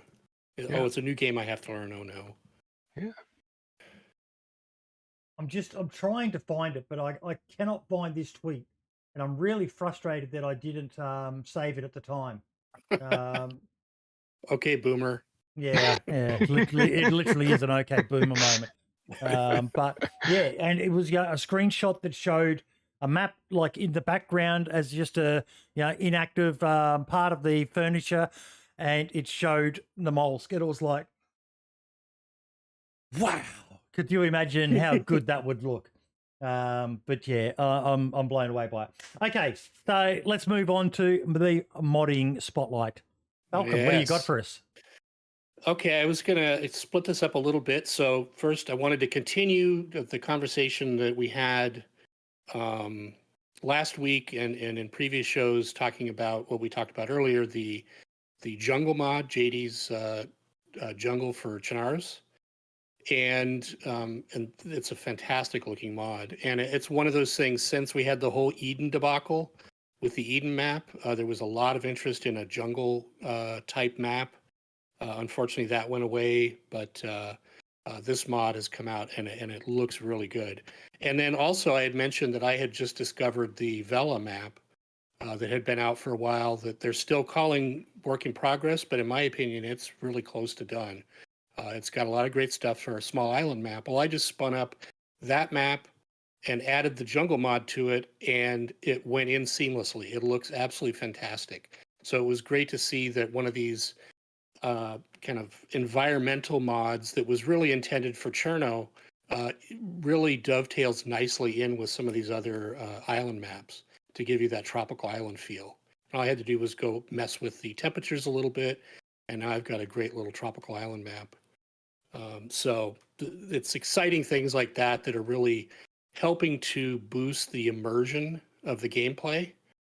So it's not just more guns, more clothes, things like that, but it's the thing that really draws you further into the game and feeling like you're actually playing it there that I find particularly exciting. Rhodey, did you want to expand on that? I know you had some thoughts on the jungle mod. Yeah, yeah. I 100% agree with what you said, Falcon. So from my experience, I had some runs on different maps with the jungle map, on different servers, differently modded. But focusing on what comes with the mod itself, it's a great opportunity to have a totally different feeling to existing maps. So, for example, I think the most common map is still Chernaros. If you think about, does this make sense having a jungle feeling? It does.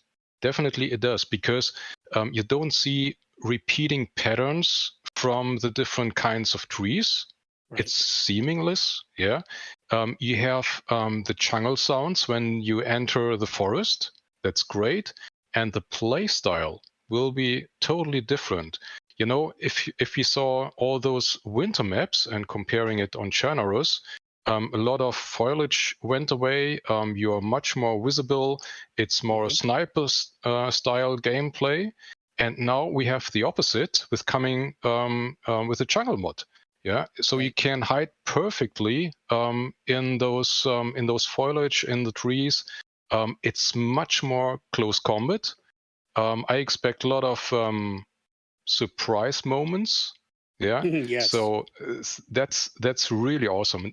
And even having a vehicle, like in this case we had modded Mustangs or Harley-like motorbikes, and driving with those stuff through a jungle, it's a totally different feeling. It's a lot of fun, makes sometimes sense, but at the end of the day, it's all about having fun, explore new stuff, and making memories. It's really good. So I love the idea to give the server admins some additional tools and opportunities to create unique feelings. And the jungle mod is great for that. Yeah. The Falcon. Okay, so it looks like Boydie found it. Yeah. Look, it wasn't on Twitter. It was in our Discord. And it was Akake found it. So I just noticed there is a topographic map of Namols in Armor Reforger as a background image for the menus. What does that mean? Maybe something, maybe nothing. I mean, could that be a map, an actual map, IRL of the area that Namalsk is based on? And they threw that in there as a teaser to nothing. This is all part of the joy of Easter eggs. Is, does it mean something? Does it mean everything? Does it mean nothing? Who's to say? Let's start a conspiracy. I mean, look, it's April Fool's is coming up. They might be punking us with something to do with that. Who knows what they're going to do? That's true. But Who knows? But yeah, so no, I love the idea of you were talking before about, you know, the mixing up of Chernaris with a jungle. I still remember when Winter Chernaris first come out. I got lost, you know, and Chernaris I probably know better than my own fucking suburb I live in. But to change the landscape to snow and the trees all look different, and I didn't take a compass and I didn't have my map, and the next thing I knew, I'd gone in a full 360 and back, and I'm like, what the fuck? How did that happen? I know this map, but I didn't know it. So I haven't tried the jungle one yet, but yeah, I'm looking forward to it. It's definitely good. And then the next part I wanted to talk about modding was we'll title Red Falcon Rants. So I had a few things that I've run into that were just like, hey kids, get off my lawn category. So I've made you full screen Let's for this. see. Okay, awesome. I have the stage. So the first thing was around mods that aren't the paid mods, and I'm not going to go down the rabbit hole of paid mods, free mods, good, bad, or ugly. Everybody's got an opinion on that, and they all aren't right in my opinion. So, but some people, if you're not doing paid mods, but you're putting a free mod out on the Steam Workshop, please do not obfuscate it. And for those that aren't familiar with modding or whatever, that's a process by which they can make the PBO or the core code of the mod inaccessible to other people, where it's essentially locking it. Now, that being said, there are some ways to unlock it. But when you do that, especially if you're doing any kind of mod that's influencing how the game operates, you're making it impossible for other modders to debug where there may be mod conflicts. And this is something I've been doing a lot with my mods lately. We had on my favorite server, DayZ Down Under, they added Admiral's diving mod, and then they had to remove it because it clashed with yours. Is that that problem?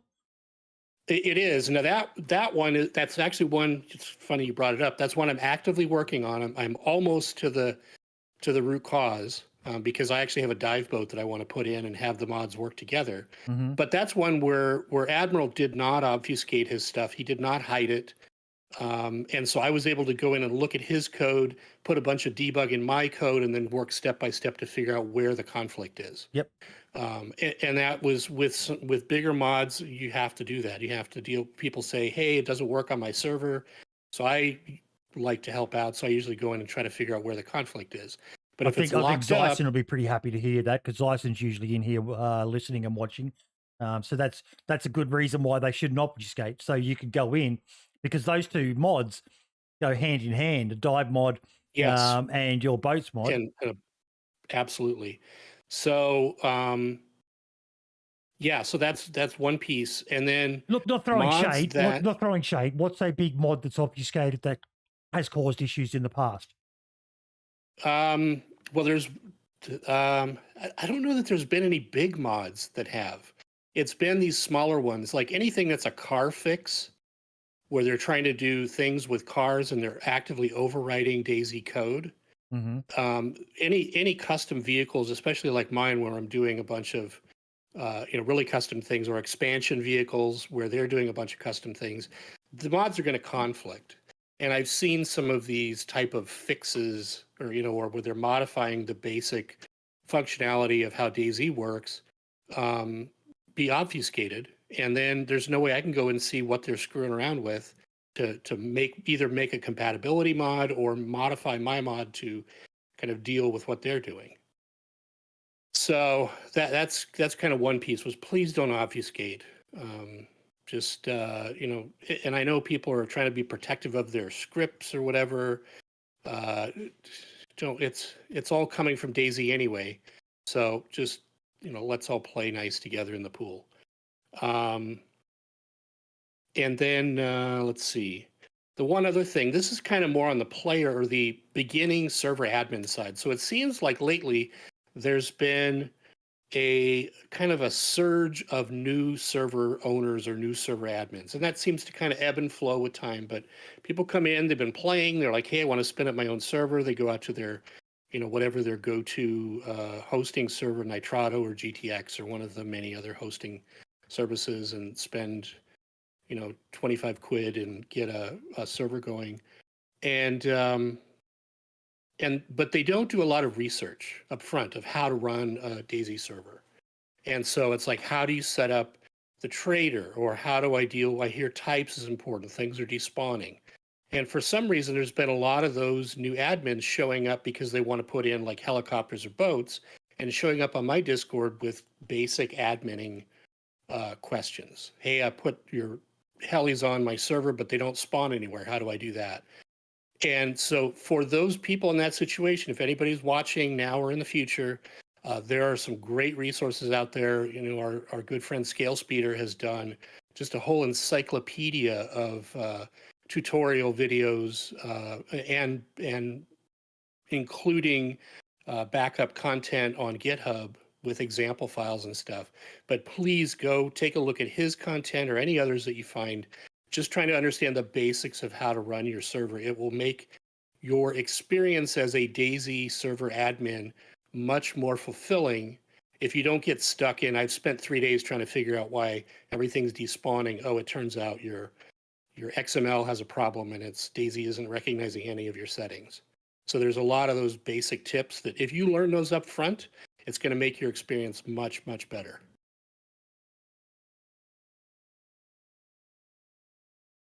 I really can't add anything to that because I know nothing about it. Have you got anything on that, Brody? No, the only thing what I recognized was diving boats. Yeah. No, I don't know nothing about coding and that stuff. I just lift my head, if this makes sense, because I just I can't even imagine how much effort goes into that and how many years you need to be busy with learning that stuff, etc. So I'm just surprised what you can do with an existing game, and you think it's done and it's already, and you saw everything. And the modding community behind DayZ, from player perspective, it's amazing. It's awesome. Constantly bringing lots and lots of stuff into the game, and it's just very nice. And having diving boats, I'm awake. I'm awake. Yeah, so I actually have one that I've started building out, and the idea is that it works together or in concert with the diving mod, so that there's slots to store your tanks, that you can hook up the compressor to refill your air tanks. You can put up a flag that's indicating that there's a diver in the water. So perfect. Yeah, so we need a call out to the mappers, to the map makers, adding more underwater scenery, right? And that's what started driving it. Was as soon as I got the boats in, and then we ran into the issue with the diving mod, I started looking into that. Mm-hmm. I had a number of server admins and some map makers saying, hey, if this is going to be a thing, I want to build an underground city, or put a wreck that you can dive on that spawns loot in it, or things of that nature. So I think that's going to open up a whole new world. Yeah. Oh, yeah. Once you can drive the boat out, hop out, put on your gear, hop out of the boat, swim down, dive the wreck. There's all kinds of possibilities. Great. Sounds like an additional dimension to me in the game. Absolutely.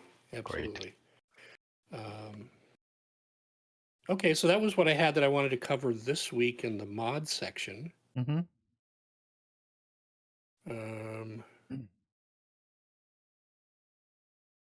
Okay, so I think let me just go back to the agenda, but I think we are pretty much done now.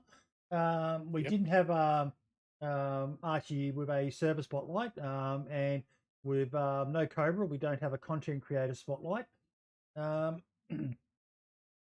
Individual spotlights. Let's do our own shout outs. Now, I've already pretty much done mine. Viva la Dirt League, the survival logic. I freaking love it. Please go watch it if you haven't. Sub to their channel. If you like finding a channel that you could just go back and have some good memories, like I still go back and watch their PUBG stuff every now and then. It's hilarious. I think their take on third person gaming was brilliantly done as well. Even their one that's more about the your hack and slash sort of games, with the female armor, what it's like as a female player in those sorts of games is brilliant. Has that blonde chick from the last video in it as well. But they're just a great channel that I can't get enough of. I love their content, and they're pretty much a full-time company. They've got their own studio that they're making videos in. They get out in the wild, and like Red Falcon was saying with their massive 40-minute video, that one is Epic NPC Man one. But yeah, Brady, what about yourself, mate? What's something you would like to shout out? Yeah, so talking about content creator, you already mentioned Cam Can't Run. Excellent guy, really nice, and he brought up a brand new format of a DayZ event. It's called Pripyat is Burning. They did Yes. chapter 1. There's more to come. It's very much focused on, from my point of view, it's role play with a very nice story. Put a lot of work into this project, and I just love it. And for me, it's always interesting to see the live streams from the shoutcasters, from different content creators, streamers, etc. But not everybody got the chance to be live in streaming or watching the event. So what I very much like is something like a video on YouTube, where different players, for example, display their experience in those events. And when it comes to Pripyat is Burning, I saw a brilliant video from Holly Rex. We all know her.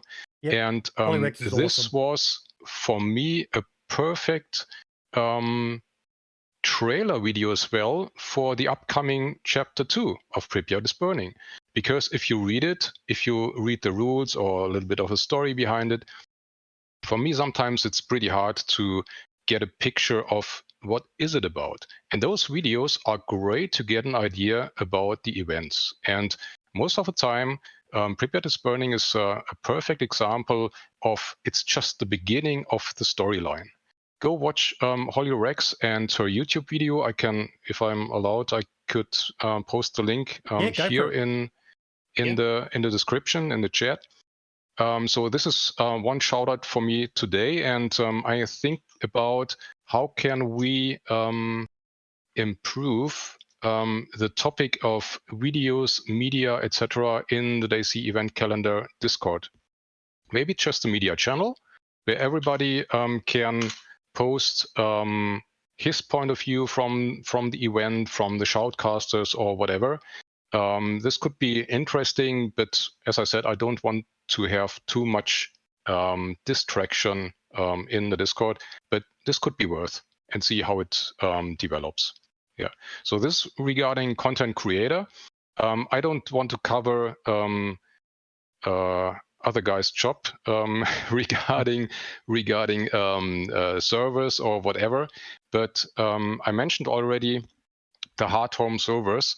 For me, it's as a player, it's a great opportunity to find new stuff, new mods, bringing together new experience. Yeah. The hard home servers are PvP servers, but with all the additional creatures and challenges, there's a certain focus on PvE as well. And I like that kind of style. And OGT does a great job setting up those servers. He's an Aussie as well. So that's another plus. And I like what he's doing, and he runs a lot of events as well as a server admin. I think the Bare Knuckle event tomorrow on Saturday will be on his hard home event servers as well. I remember one situation where I talked to him and said, you got some really tough creatures on your servers. He said, they need to be tough. It's hard home. Otherwise, it would be soft home. That doesn't match. So that's really great. And you don't see any queues. This is one topic I really hate as a player, having populated servers, and I don't want to wait half an hour or whatever to get playing. So it's, from my point of view, I love to see populated servers, of course, but with a queue of 20 or 30 or 40 people or whatever, no, not my style. And that's great, hard home, some population, but no queue. So that's my shout out regarding content creators and service. And what about you, Falcon? So I had something that is completely not DayZ or even gaming related, but it's something that I saw on YouTube and thought was fascinating. So it's something called Fold Scope, and I'll put the link to it.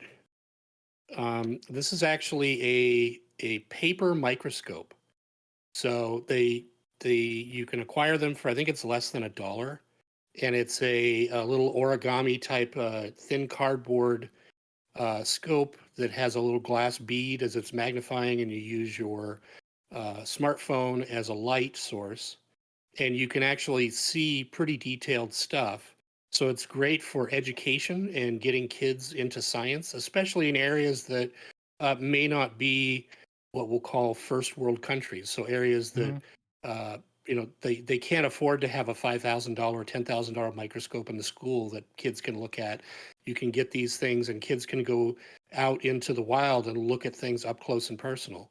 And it was originally started as an attempt to get a better way to diagnose malaria in I think mainly in the Africa area, because these microscopes that they would use were super expensive. They were took power. They had I to got be my in a finger developed making area. lunch. And so the engineer that built this came up with this idea of how to create this instrument that was very cheap and very durable. And then in a combination with it, because when you're diagnosing malaria, you needed a centrifuge to be able to separate the blood sample. And centrifuges are, again, multi-$1,000 delicate instruments. So he developed this circular paper card and a little tube that you'd get the blood sample in. You'd tape it in and then have strings on either side, and you could spin the card and then pull it in and out to get the revolutions to create the centrifugal force to separate the blood sample. And, this was, again, it was like $1.50 or $2 total for both of these things. Now, this was a couple years ago. I've since looked, and there had been some initial studies, and there was not enough light or magnification to get a high success rate on diagnosing malaria. But again, I think it's a good first step, and as a teaching tool, I think it's absolutely fantastic to get kids, no matter what their environment, interested in science. I think that is really important. Damn straight. One of the channels that I love that are all on that lines is Mark Rober. Yes. And his latest video talking about the zipline technology just blew my mind. I shared that in a military group I'm part of, where a lot of blokes who were veterans of the horrible things that happened in Rwanda. And I said, for a lot of us, we maintain a sentimental attachment. I know myself, if there's a story about Somalia, I read it. I haven't been there since 1993, but I'm still attached to that country. And to see a positive story coming out of this amazing technology using drones to get blood to people in need, and what would take a 4-hour road trip is being done in 15 minutes with a drone. Brilliant. So all of that tech stuff, I love it. And everyone wants to be influencers and content creators these days. We still need our scientists, and we still need our engineers and everything like that, more so than ever. Some might argue, but no, that's a good shout out. Bit different, but it's good seeing little things like that. It's amazing the things that science can do. That's true. One last shout out. Bubson might be doing another release of the Namalsk album. A lot of people, I still haven't received the one that I've got to give away for the Christmas show yet, but that's because I live in Australia, and it's probably coming via Antarctica and the Sahara Desert and everywhere to get to me. But I'm seeing a lot of people have received theirs. So yeah, where's Archie? Archie's having major PC issues at the moment, coolers and bloody all sorts of stuff, and hopefully he'll have that fixed ASAP and be back on the show. And Cobra got a bit confused, being an old guy. Us old people do get confused from time to time. So that's why he wasn't here this week as well. But Roadie, keep doing what you're doing, mate. We need more people like you doing this sort of stuff that just helps promote stuff in the community. Like I can see Poetry Slam's doing an interview right now with Dobby's Gaming Sock. I love that she's doing that. I love the boys from Friendly who just released their episode where they had Lad and Cobra on as guests, and they will also be guests with us next week. So there you go. That's next week's guest is announced. The boys from Friendlies are going to be on the DayZ podcast. Should be a great episode. I reckon it's going to be a cracker of an episode. I can't wait to see them on your show. That will be a lot of fun. Great. Will they webcam or won't they webcam? That is the question. That is the question. We might have to do a poll and tag them in it. Should the boys from Friendlies do webcam for the podcast next week? But yeah, see what the people want. But no, thank you all so much, everyone. Once again, the final announcement I have to make is as of next week's show. Next week's show was planned to be in 24 hours from now. As in it would have been. I didn't explain that correctly. Falcon, you're the smart guy here. Can you tell them what's happening as of next week? We're shifting the show by 1 day. So for those that are currently watching the show on a Friday afternoon, you'd be watching it on a Saturday afternoon. Yep. And part of the reason for that is one, like normally I have to run almost immediately after the show finishes to take my young fella to work. And two, right now, what's the time in America? I'm on the West Coast and it's just after 2 p.m. So most people are still at work. A lot of people do work Monday to Friday, 9 till 5. So we're missing a large amount of people who can't watch it. So we're going to move it forward 24 hours. So it's going to be the weekend for everyone. Yes, I know there are a lot of people who still work on weekends, but hopefully that's going to enable more people to be able to tune in each week. And it will also give me a bit more time to, hang around after the show because it's very hard for all of us in the admin team and that behind the show to get together. At the time that we're doing the show and even during the week. But if it's a time when we could all hang around for half an hour or so afterwards, it's going to be great for us admin wise. We could talk about how many times I upset everyone and stuff like that. So yeah, we'll be able to do that as a team. So going as of next weekend, the show will be 24 hours forward. So for me, that's going to be Sunday mornings. For the rest of you, it's going to be Saturday, same time as you started watching today. But just on Saturdays now. But yeah, the Friendly Boys are brilliant. They are a lot of fun. We've got to see about getting Hey You video game on as well. I'm really impressed with those guys. They're just blowing up massive. Are they 200,000 subscribers on YouTube now? That's insane. Wow. Their growth. Yeah, that is insane. Absolutely. But yeah, thank you all so much, ladies and gentlemen. The Twitch crew. I'm going to send you over to Poetry Slam right now. Just give us some love. Let her know where you've come from. Let her know where you've been. And watch her doing a great interview with Dobby's Gaming Sock. All the best, Twitch, and we will see you next week at the new time. Not the same time, the new time, but the same channel. All the best, and ciao for now, Twitch crew. And YouTube, I've got you set for a auto thingy, an auto raid of you're going to go check out Facility BJJ is who I set you guys up with. So hopefully he is still streaming. But yeah, all the best, everyone. And we will see you next week. Ciao for now. Say bye-bye. Cheers, everybody. Thank you. Cheers, everybody. Thank you. Bye-bye. And we are done, ladies and gentlemen. Let me just bring up the ending stream and I will... He's just doing the outro now. Yep, Yeah, I'm it's just fine. going to mute you guys. I'll come back. Yeah, there we go. So thank you all so much, and I will see you all next week at the new time with our guests